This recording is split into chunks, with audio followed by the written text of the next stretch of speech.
Hi, my name is Adam Alls, and I'm an award-winning makeup artist. You may have seen my work in Bad Boys Ride or Die.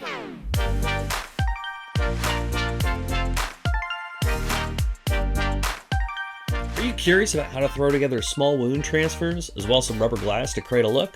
Well, come with me today and we're going to figure it out. Alright, welcome to Off the Walls Effects. So today we're going to be utilizing some small cuts and scratches, some transfer wounds, to create a damaged hand look.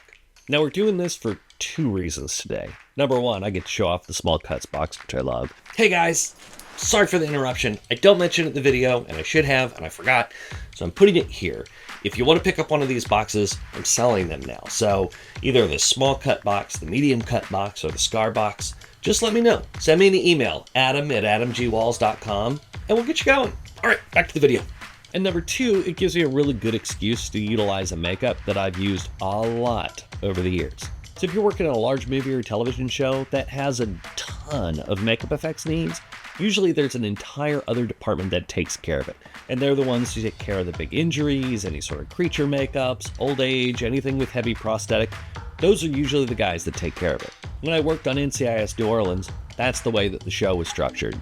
Now, we did work with the makeup department, and sometimes we shared a space, but when we were at the soundstage, we had our own dedicated room to do anything makeup effects related. So while the makeup effects team is handling the heavy prosthetics, the makeup department is handling your day-to-day stuff. They're taking care of beauty makeups, they're taking care of corrective makeups, men's grooming, things like that would be what the makeup department would be taking care of on a day-to-day basis. Now, if you're working on a project that only has a few small makeup effects needs, usually the makeup department will take care of that. That's one of the main reasons why I made these small and medium cut boxes.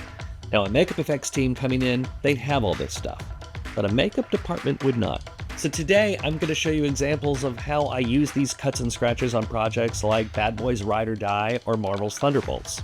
Plus, I'm going to show you another fun technique that I jokingly call the NCIS Special. So sit back, relax, and let's get into it. So first off, I'm going to show you how these boxes and these small prosthetics work. Each box will come with a printed guide showing you what the prosthetic looks like. Once you find a cut that you like, find its corresponding number, and grab the cut you want. So not only do these prosthetics have super thin edges and are self-adhesive, but I run all of these prosthetics clear. And the reason I do this is because you really never know on a day-to-day basis who you're going to be putting this prosthetic onto. So if my actor is black and I have a white prosthetic, or vice versa, then I'm going to be there for a while color correcting this thing. By running these prosthetics clear, it's a problem that doesn't even come up.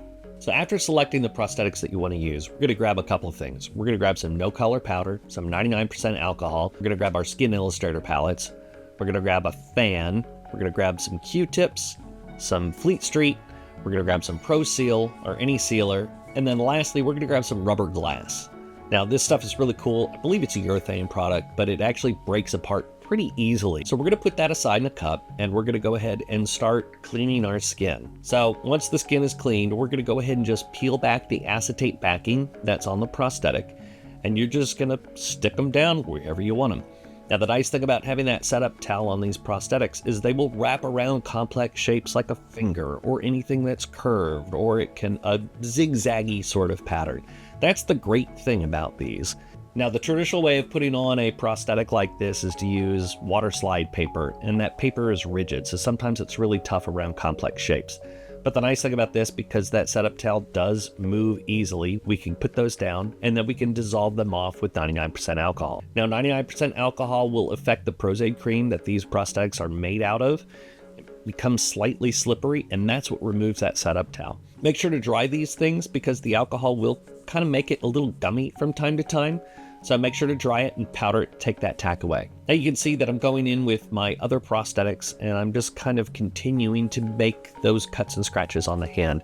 Kind of the idea behind this is I was thinking, what if you put your hand through a glass window? What would that look like? So I'm trying to add these cuts and scratches in sort of a way to evoke that feeling that this is what your hand would look like if it had gone through the window. Hence the reason for the rubber glass. Once we get those dried and powdered, the next thing I do is I go ahead and get out my Skin Illustrator palette. Now I like to paint up my scratches using a couple different colors. It's a pretty simple color scheme, and I usually do that while the powder is still on. Now one thing I do before I get rid of that powder haze, I go through with my very first color. And in this case, on my cuts and scratches, I usually like to start with my aged blood out of the Skin Illustrator Effects palette. Now, the advantage of running these prosthetics clear is they'll work on anybody's skin tone. The downside is sometimes they're a little difficult to see on the skin, so that's why I like to keep the powder on there so I can see exactly where that prosthetic is, and then I kind of fill in the inside of it with that aged blood to start. After I get that color in all my little cuts and scratches, I go through with my final seal, I get that on a sponge, and I kind of go around the wound with that final seal, and that'll get rid of that powder haze. Now, the next color I like to use, I like to go in with the ultra blue. Now, basically, blue works as a shadow for me. I go ahead and I just kind of dab it in the areas where it looks like would be the deeper part of the wound. Now, you can see I'm adding some additional cuts and scratches. I usually like to do little painted cuts and scratches to kind of fill in the gaps between the prosthetics. Again, if your hand has gone through a window, those couple little cuts and scratches that I had, they'd be there, but I'd like some additional scratching on the hand to kind of fill in those gaps in between the wounds. And essentially on those, I do the same sort of color technique. I go with my aged blood, I go in with my ultra blue, and sometimes I'll go with a blood tone just to kind of go over top of that ultra blue if it gets a little too heavy in spots. Now, the next thing that I really love doing with these little cuts and scratches is using rice paper as a highlight. Now, the great part about this is we're really adding dimension by having that white highlight versus that dark blue shadow. When you put those two colors next to each other, it creates the illusion of depth. So even though we do already have some depth in those prosthetics, by adding that little color on top, you're just enhancing that effect. And you can see it's a really effective painting technique, even on the painted cuts and scratches that we have on the hand as well. After I'm happy with that, I go with my mini stippling brush from Delium Tools, and I kind of go around the prosthetic with that just to add some breakup to show that the skin is irritated. This is also really helpful if you've had one of those rice paper highlights get a little too saucy, if you will, looks a little too obvious. You can stipple that around and over top of that rice paper to kind of mellow it back down a little bit. Now you can see I've gone back to my blue. I'm kind of trying to create some bruisey sorts of tones to show that the skin is irritated. And then I'm also kind of putting it in and around my nail beds on those two fingers that I have the prosthetics on. I'm just trying to make the hand look like it sustained some damage. A lot of times these additional colors that you're added in and around your prosthetic really help to tie your entire look together. You could just paint up your prosthetic and call it done, but oftentimes to the eye, or at least when you put it on film, it doesn't look as believable. Oftentimes I find myself having to paint those in-between areas in between the prosthetics to kind of tie them together. It's those in-between areas that really sell your makeup when you put it on film. Once we're happy with that, and before we add blood, we're going to go ahead and seal everything up to make sure that our paint sticks to the hand and we don't rub any of that off when we start adding all the wet stuff on top. Now in this case, I do like to use EBA's Pro Seal. I find that it's a really good sealer that adds just a little bit of sheen to your prosthetic, but it doesn't really overdo it. Final Seal I love, but the problem with it, sometimes it can add that extra sheen to it. So that's why I found myself leaning towards that EBA Pro Seal. Shake that up, give it a couple spritzes, dry it up, and now we're ready for blood. I'm going in with a thick blood or gel blood, and I'm putting that in a couple spots in the wound. I'm not necessarily doing this because I want that to be the blood that I'm going to use. I'm kind of using it like a glue almost. I find that that thick blood that you can get from the store, whether using a Ben Nye thick blood or a Fleet Street product, I find that those products tend to have a little bit of stick to them, and it works really well for sticking fake rubber glass into your wound. That usually does enough to hold it into place.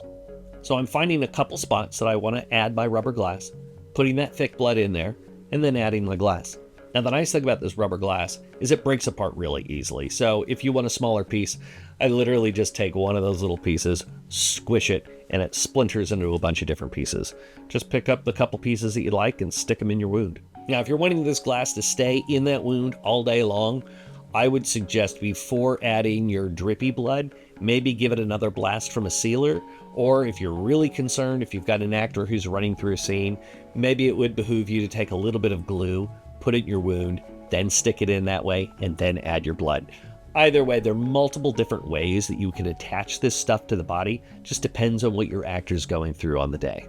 Essentially, this technique that you're seeing right here is the same technique we used on Thunderbolts during the finale when all of the Thunderbolts are in the void. This is the exact same way I did it on set after the glass in the lab explodes and splinters all of our cast with glass. And now it's time to add our drippy blood. And in this case, I'm using a 50-50 mix of Fleet Street Fresh and Dark. I like that color combination. Oftentimes I find the dark is a little too dark and I find that the fresh is a little too bright. So this 50-50 mix I usually find works really well. In this case, I've misted my hand with a little bit of water from an Evian spray. You can use a water spray bottle if you have that. Just make sure that it's a really high-end fine mist spray that you're using.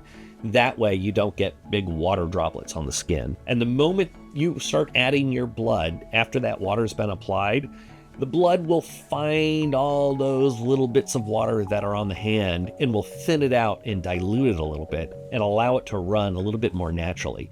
That's how you get those realistic lines that run down the hand. It's that water that is really key. Now, of course, there are little spots where you'll find that the blood doesn't want to travel, so get in there with a Q-tip or get in there with a spatula and kind of help it along its way. Find those little areas that you can kind of noodle down, create those little streams. That's how your blood looks really good once it's set. Oftentimes I like to test my makeup in different lighting situations just to see how light plays with the colors that I've used. A lot of times when you're working on a film or television project, you're working in a trailer that has cooler lighting. And that cooler lighting gives you a more accurate representation of what those colors look like. So if you can, try to take your makeup into situations where you get a little bit of a warmer light. See how those colors react. Take it into a cooler area. See how those colors react.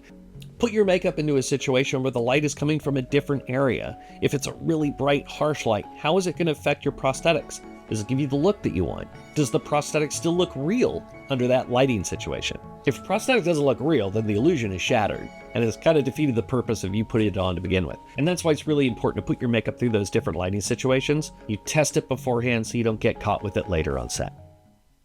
So what did you think? You can really see how these small cuts and scratches can really elevate your makeup. Sure, you could just paint a few cuts and scratches on, but I'd argue the moment you bring that wound into 3 dimensions and it rises up off the skin, you're going to have something just that much more effective in the end. Now that technique that I was using, where I was painting the in-between areas, that's what I like to call the NCIS special. And the reason why I name it that is because I put those on everybody, and I mean everybody, who sat in my chair on that show. Your character got in a fight? NCIS special. You were caught in an explosion? NCIS special. Your eyes were gouged out by the murder of the week? NCIS special for you. I used this technique again and again and again and again and again and again. Though I'm not a huge fan of the police procedural show, the aspect of it that I do like is the fact that they have 24 episodes in a season in that traditional American television format. At that time of my career, I was still very green as a makeup artist, and I was still figuring out how to work on set. I was, and still am, learning. Every makeup I did was essentially new. Now, usually because that show started out with a dead body, and writers and showrunners need to keep the show feeling new and unique each episode, you would get to try all sorts of new techniques. And I'll tell you, I can't think of a better way to learn something than trying a new makeup every single week. When I keyed the television show The First for Hulu, the showrunner, writer, and creator Bo Willimon once told the crew, a job that you know how to do isn't worth doing. Now, I suppose living your life by that mantra could get you into some trouble, but I'll tell you, it's an excellent way to learn. So if you're an aspiring makeup artist, take the job that scares you. Take the job that forces you to learn. That's how we grow as artists. I mean, don't deceive anybody to get the job, but as an artist, be open to new ideas and have the confidence in your skills as an artist. So on that note, what did you think about the makeup? Have you ever had to try to figure out anything on the fly?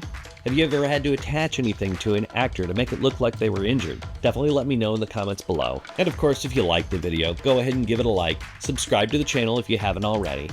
And in the meantime, I hope you had a happy new year, and as I always say, keep making cool stuff.